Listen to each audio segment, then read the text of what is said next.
Hey, it's Sarah and welcome back to my channel. Today we are going to be talking about the best books that I have read so far in 2023.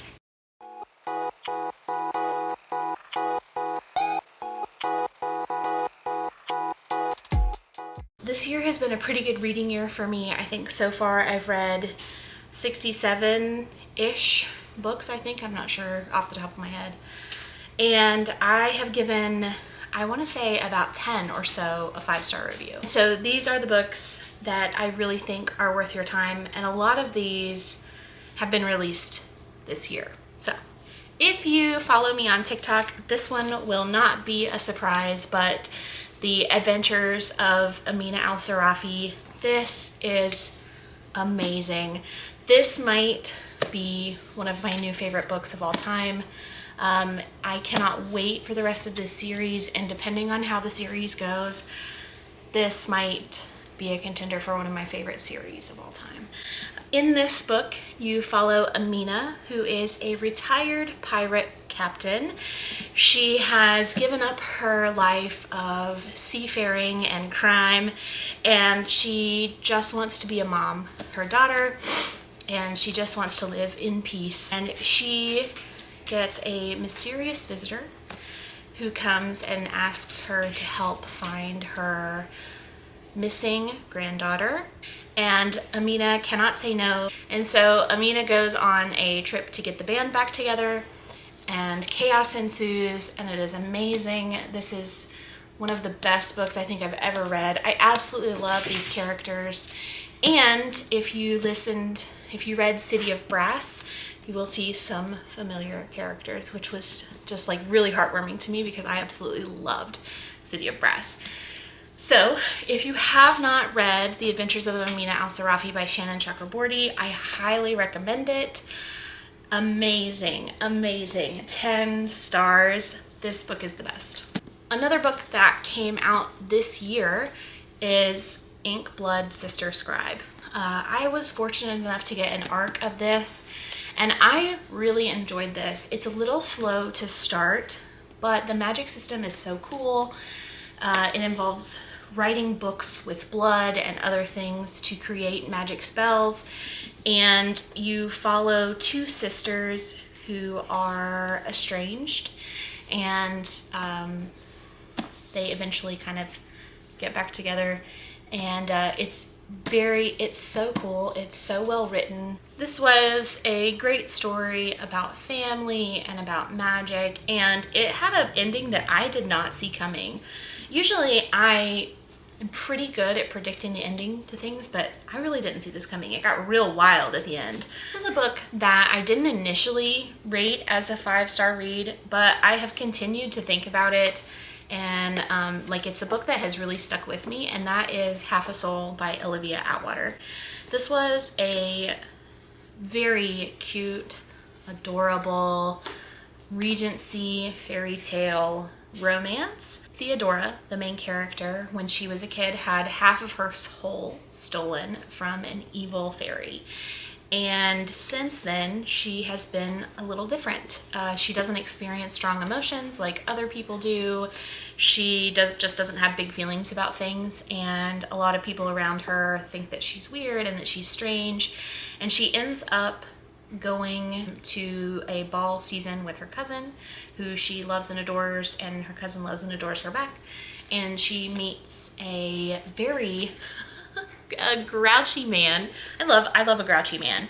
And they have this sort of like friendship that blossoms, and it turns into a romance. They solve a mystery about a sickness, and she kind of goes on this like journey of finding herself and loving herself exactly the way she is. And I think at the end she does get her soul back, but it doesn't really change her that much. So I thought this was adorable. I thought it was so sweet. It's a very small book. It was a quick read, and it was everything that I wanted in a Regency romance fairy-esque book. It was cute. I can't wait to read the rest of the books in this series. Another book that I have rated 5 stars and that I have continued to talk about on TikTok and on YouTube is The Blighted Stars by Megan E. Okeefe. I thought this book was an excellent sci-fi, and if you're wanting to get into sci-fi, I felt like this was just enough sci-fi that you felt like it was a sci-fi. How many times can I say sci-fi in a single sentence? But it didn't. Sometimes books like this can like use language and stuff and make you feel kind of dumb, and this did not do that. There was a really good enemies to lovers plot in this, and it was a lot of it was a lot of tension between the characters. And the other thing that I really liked about this is that it just plops you right in the middle of a story that is already happening, and I think that is such a cool way to start a book. I had to reread the first chapter more than once because I was like, wait, am I missing something? Did I miss something? But no, it's because it just plops you right into the middle of this story. Like, it's action from the very beginning. This was just so well done. I'm excited to read more from Megan O'Keefe, and I'm excited to continue reading in this series. And I think the next book in this series is coming out next month. Another book that I absolutely loved, Yellowface by R.F. Kuang. I love R.F. Kuang. I've read everything she's written. She just announced that she's coming out with another book, and I am very excited to read that. I ate this up. I read it in a single sitting. I was listening to the audiobook and I was like trying to find things that I could do around my house so that I could keep my headphones in and like keep listening, because I have to be, if I'm gonna listen to an audiobook, I have to be up and like doing something. I love this. I hated the main character, like, and I just find that, I think that's so fun that that's something that I can really only say about R.F. Kuang, because most of the time I like a really character driven story. I hated this character, and that was R.F. Kuang's intention. But we follow June. We follow June as she steals her dead friend's work and tries to pass it off as her own. This was amazing. The ending felt like a fever dream. R.F. Kuang can do no wrong. Like, to me, perfect. Chef's kiss. This was amazing. And a surprise to no one, Fourth Wing. If you've been on TikTok at all, this is the book that everybody is talking about. And some people don't like it, some people love it, and I am firmly in the I love it camp. This book is, I don't really have, like, I can't say about it like the same things that I said about R.F. Kuang, like that the writing is beautiful and that I'm like an R.F. Kuang stan. I don't know if I'm a Rebecca Yarros stan, but I do know that this book was like eating popcorn and I just couldn't stop. It's not exceptionally well written. The fantasy plot is not anything extraordinary, but there's dragons in it. The dragons talk. The dragons are a little sassy. There's a hot love interest who has shadow magic. It has like all of the tropes that people love. I saw somebody say that this was like fan fiction of the fantasy genre. It felt like fan fiction for fantasy, and I was like, that's exactly right. And it's not for everybody, and it is a little polarizing, but I love it, and I cannot wait to read the next one. A couple of books that I have read and rated 5 stars I got as ARCs and I don't have a physical copy of yet. One is The Mammoths at the Gate by Nghi. It's part of her novella series. This is the first book, The Empress of Salt and Fortune. This previously was my favorite in the series. There have been 4 books. Mammoths at the Gate is the 4th book to come out. But I finished Mammoths at the Gate last night and it was so good. You follow Chi, which I don't know if I'm saying that right, who is a cleric, and you follow them around. They collect stories. So Chi goes and talks to different people and gets their stories and writes them down. But in this particular book, Chi goes back to the monastery they're a cleric at and find that one of their friends, their mentors, their professors, who was there when they were a kid, has passed away. And so this book is really an exploration into grief and memories and the stories that we tell about people who have passed.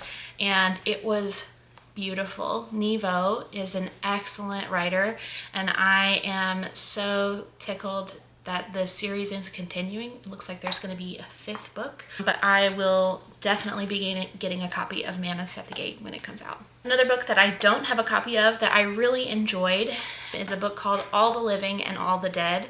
So this book, Haley Campbell is a journalist, And she goes around and talks to different people who work within the death industry.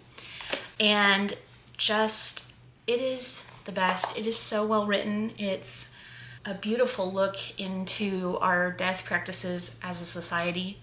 I really enjoyed that. And I really enjoy kind of morbid books like that. My other books that are similar in that genre are anything by Caitlin Doughty, who's a mortician.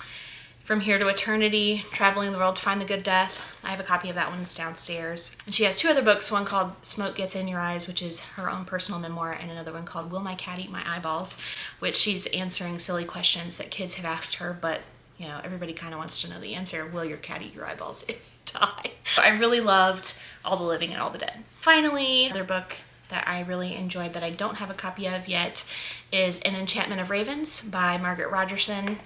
Margaret Rodgerson writes spectacular books. I loved Sorcery of Thorns, and Enchantment of Ravens was also very, very good. You follow our main character as she gets sort of swept away on this adventure with a Fae King, a Fae Prince, and a romance develops, and it's very sweet. Except for the fact that the Fae King, the Fae Prince, is maybe, you know, hundreds of years old, but I'm going to overlook that one because he was a little immature. It was a very cool story. Margaret Rodgerson really does a great job of telling a single, like a really great story all in one book, and I really appreciate that about her writing. So those were all of the books that I have rated 5 stars this year. Please let me know in the comments what books you have rated 5 stars, what were your favorites of the year so far, and thanks for watching.